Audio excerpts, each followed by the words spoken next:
नमस्कार. बुलेटिन 13 न्यूजवर महत्त्वाची बातमी पाहत आहोत. नाशिकची सभा संपताच पोलिसांनी येवल्यातील कार्यालयाचा बंदोबस्त वाढवला. दंगा नियंत्रक पथकासह येवला शहर व तालुका पोलीस स्टेशनचे पोलीस कर्मचारी तैनात.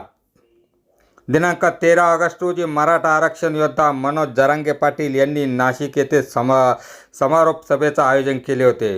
या सभेसाठी जिल्हाभरातून लाखो मराठा बांधव उपस्थित झाले होते. दरम्यान सायंकाळी सभा संपल्यानंतर जरांगे पाटील हे थेट अंतरवेलीसाठी रवाना होणार होते. मात्र ते येवला मार्गे जातात की समृद्धी महामार्गाबाबत अधिकृत दुजोरा नसल्यामुळे पोलिसांनी मंत्री छगन भुजबळ यांचा येवला कार्यालय बंदोबस्त वाढवला आहे.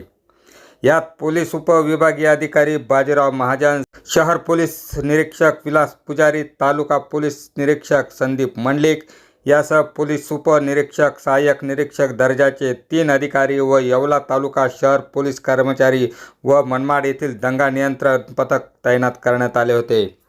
बुलेटिन 13 न्यूजसाठी विलास कांबळे, येवला.